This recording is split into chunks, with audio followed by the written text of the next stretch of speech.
लिए व्यक्ति का स्वाध्याय उसके जीवन की यात्रा में बहुत सहायक है, लेकिन वो प्रतिदिन होना चाहिए।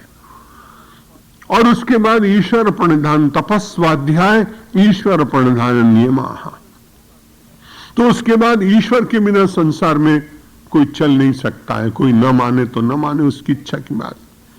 लेकिन संसार की सबसे बड़ी शक्ति है, और बड़ी शक्ति होने पर भी एक बड़ा आश्चर्य है कि सारे संसार के लाखों लोग अलग अलग मतों के अनुसार उसको मानने का प्रयत्न कर रहे हैं।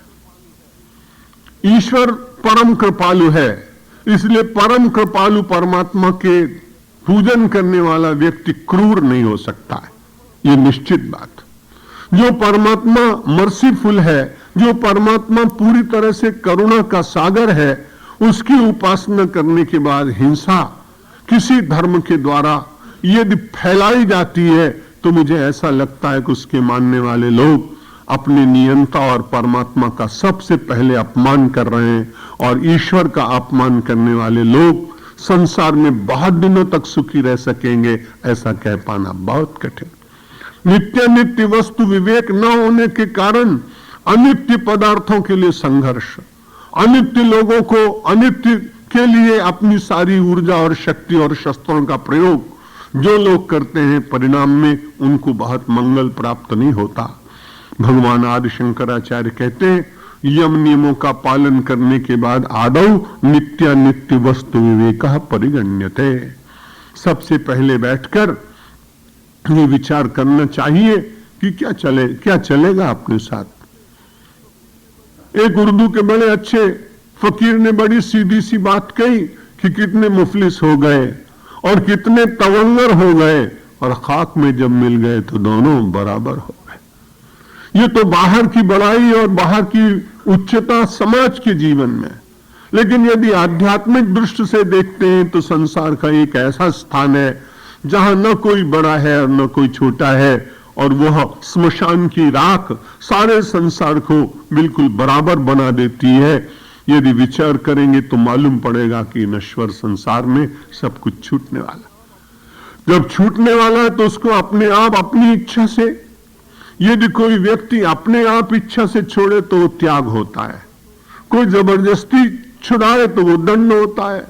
क्रिया लगभग दोनों एक जैसी होती हैं।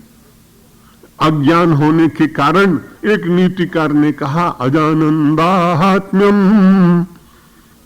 न जानने के कारण पतति शलवादीप दहने सदीनोप्यज्ञाता अज्ञानात् वडिशयुतमश्नाति पिशितम विजानन्तोप्येते वयमिह विपज्जाल जटिलान् न मुञ्चामः कामान् अहह गहनो मोह महिमा। वैराग्य का एक बड़ा स्वरूप है।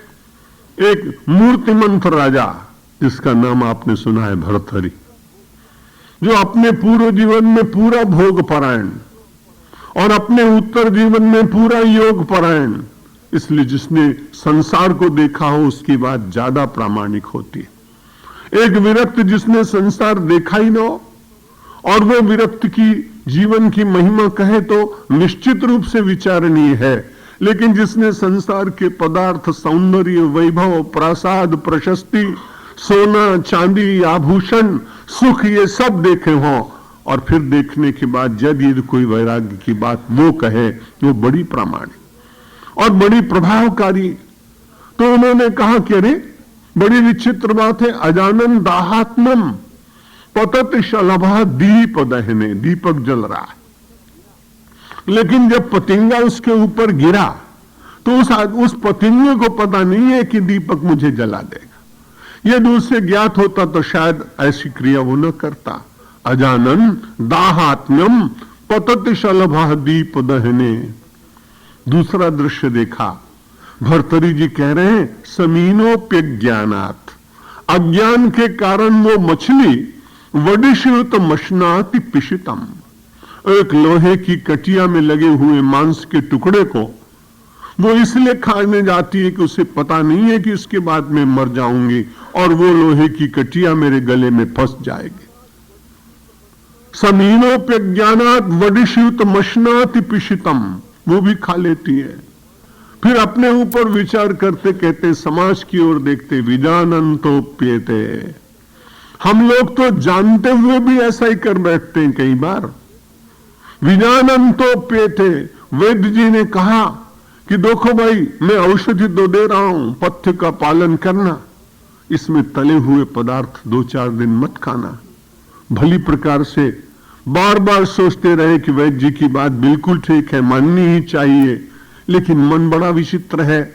छोटे से बच्चे ने कहा, परिवार की बहन ने कहा, किसी आत्मीय ने कहा, अरे एक बार चटनी और एक समोसा खाने से थोड़ी कुछ हो जाएगा, चलो अपनी इच्छा नहीं है, तुम्हारे आग्रह से खा लेता हूं। विजानंतोप्येते, जानते इसका परिणाम अच्छा नहीं होगा। भर्तरी कहते, विजानंतोप्येते वयमि विपज्जाल जटिलान। हम सब लोग जानते हुए भी कई बार विपत्ति के जाल में अपने को स्वयं फंसाते हैं। पूछा, महाराज ऐसे क्यों हो जाता है? भर्तरी ने बड़ा अच्छा उत्तर दिया, विपज्जाल जटिलान न मुंचा मह कामान, आह गहनो मोह महिमा। ये मोह की महिमा बड़ी गहन है, जानते हुए भी हम उलझ जाते हैं। अब इस मोह को कौन दूर करेगा? तो उसके लिए विवेक चूड़ामणि की शरण में जाना पड़ेगा, संतों के शब्दों को श्रवण करना पड़ेगा, अनुभवी महापुरुषों की अनुभव की बात माननी पड़ेगी। इसलिए वो कहते हैं, आदौ नित्या नित्य वस्तु विवेका परिगण्यते।